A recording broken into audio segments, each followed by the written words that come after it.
Сәлеметсіздер ме? Бүгін біз 3-90 бойынша жиынтық бағалау есептерін талдайтын боламыз. Бірінші есеп қысқаша көбейту формуласын пайдаланып өрнегін ықшамдауымыз керек.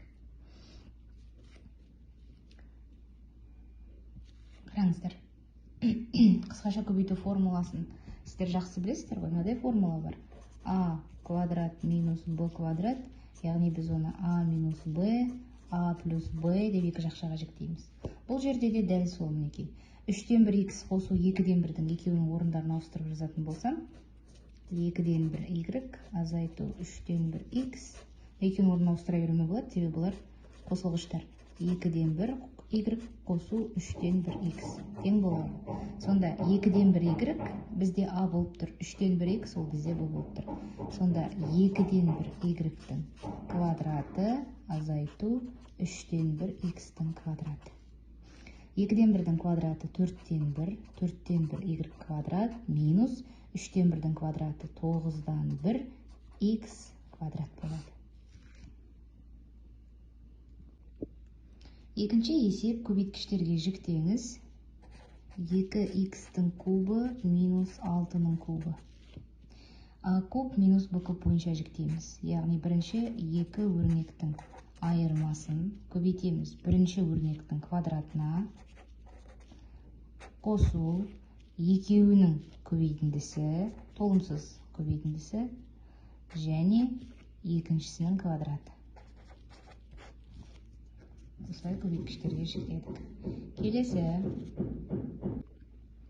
үшінші есеп. Так, n қосу 3-тің квадраты азайту n минус 3-тің квадраты. n-нің барлық оң бүтін мәнінде берілген өрнегі жұп санға тең болатындығын көрсетіңіз дейді. Яғни, мына жерде қолданылған мына формуланы қолданамыз. n қосу 3 қосу n азайту 3.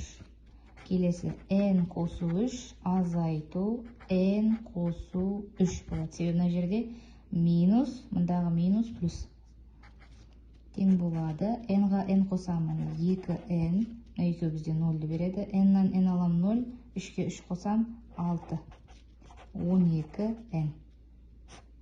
Сонда өрнегі жұп санға тең болатындығын көріп тұрмыз. Тиімді тәсілді пайдаланып есептеңіз. Бізде 4-ші есеп. Алымына жаңағы формуланы қолданамын.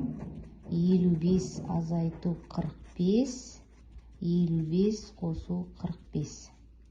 Так, бөлімін жинақтаймыз. Мұнда 44-ті мен 2 көбейту 22 деп аламын. Сонда ол бізде 47 азайту 22-нің квадратын береді. 55-тен 45 аламын. 10 көбейту 55-ке 45 қосамын 100. 47-ден 22 аламын 25. 25 көбейту 25, яғни 25-тің квадраты. Қысқартамын, онда 4-тен келеді. Қысқартамын, онда 5-тен, онда 2-тен келеді. Сонда 5-тен 8, немесе 1,5-тен 3. Бесінші есеп теңбе теңдікті дәлелдеуіміз керек. Мына формуладан мынадай шығатыны. Қайтадан жазып аламын. 3а азайту 2b-ның кубы қосу 3а қосу 2b-ның кубы. Яғни а куб қосу b куб формуласы бойынша а қосу b, а квадрат минус аб қосу b квадрат. Неке осы формуланы қолданамын. 3а азайту 2b-ға қосамын 3а қосу 2b-ны. Көбейтемін. 3а азайту 2b-ның квадраты қосу екеуінің көбейтіндісі 3а азайту 2b, 3а қосу 2b. Қосу, так, мына жер минус болады. 3а қосу 2b-ның квадраты. Бірінші жақшаны ықшамдаймын, мына екеуі жойып кетеді. 3аға 3а қосам 6а. Келесі жақша, мынаны ашамын. 9а-ның квадраты минус 3-те 2-ке көбейтем 6, оны 2-ке көбейтем 12аб қосу 2b-ның квадраты 4b квадрат минус, мына екеуі а квадрат минус b квадратты береді. 9а квадрат минус, мына минуспен плюс 4b квадрат. Қосу 3а-ның квадраты 9а квадрат, қосу 12аб қосу 4b квадрат. 6-ны жазып қоямын. Так, 9а квадрат минус 9а квадрат қысқарып кетеді. Минус 12аб плюс 12аб қысқарып кетеді. 4b квадрат, 4b квадрат, 4b квадрат барлығы 12b квадрат қосу 9а квадрат қалды. 12 мен 9-ның ортақ көбейткіші 3. Сонда 6а көбейту 3, 4b квадрат қосу 3а квадрат. Тең болады 6 18, 18а. Жақшаның ішінде 4b квадрат қосу 3а квадрат. Немесе мына екінің орнына ауыстырып жазамыз. 18а 3а квадрат қосу 4b квадрат. Неге? Тепе теңдікті біз дәлелдедік. 6-шы есеп шаршы тәріздес қаңылтыр парағынан қорап жасау үшін оның бұрыштарынан қабырғасы 6 см болатын шаршыларды қиып тастады. Яғни бізге шаршы тәріздес қаңылтыр беріліп тұр.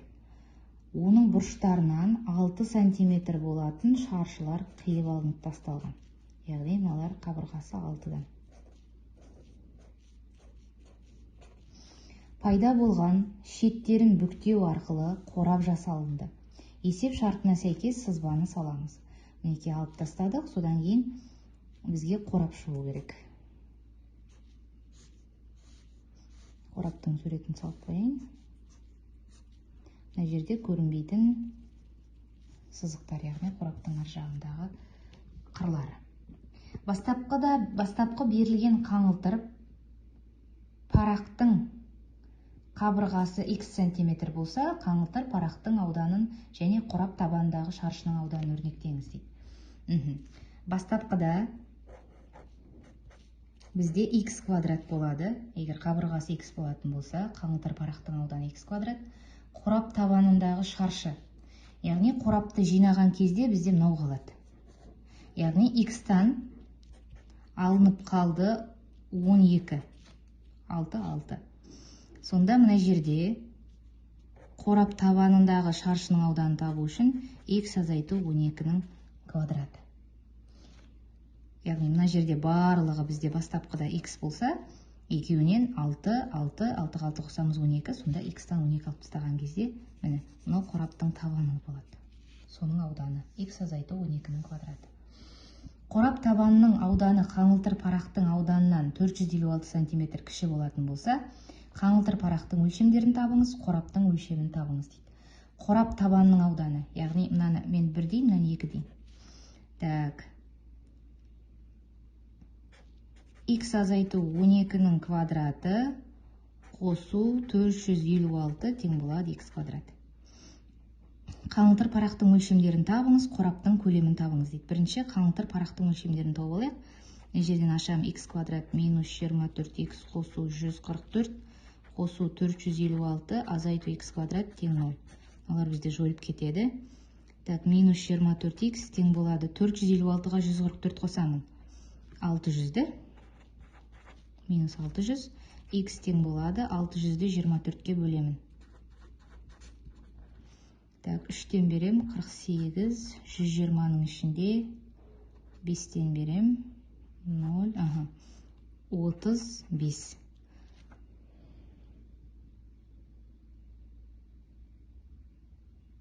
Так, тұра тұрыңыз. Енді 2-ден берем ғой. 2, 48, 25.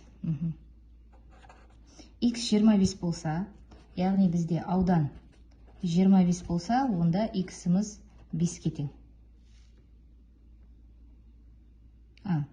X 25, қазір, X 25 болса, онда 25-тің квадраты 625. X квадрат 625, немесе ол S1 тең болады 625. Так, қаңылтыр парақтың өлшемдері, сонда қаңылтыр парақтың өлшемі 25-те 25. Қораптың көлемін табыңыз. Қораптың көлемі ол бізде шаршыдан құрастырылып жатыр, да? Табанындағы шаршы x азайту 12 болды. X азайту 12. Енді қараңыздар. Мына жер бізде 6-ға тең. Мынау x азайту 12-ге тең. Мынау x азайту 12-ге тең. Сонда қораптың көлемін табу үшін 6-ны көбейтемін x азайту 12 көбейту x азайту 12. Тең болады 6-ны көбейтемін x азайту 12-нің квадратына. Немесе x дегеніміз 25. 6-ны көбейтемін 25 азайту 12-нің квадраты. 6 көбейту 13, 13-тің квадраты. 6-ны көбейтемін 169-ға. 169-ды 6-ға көбейтемін. 4, 5 ойда 36, 41, 1014. Қаңылтырдың көлемі сонда 1014 сантиметр куб. Қаңылтыр парақтың өлшемдері 25 те 25. Мұқият қарап, қайтадан тексеріп шықсаңыздар болады.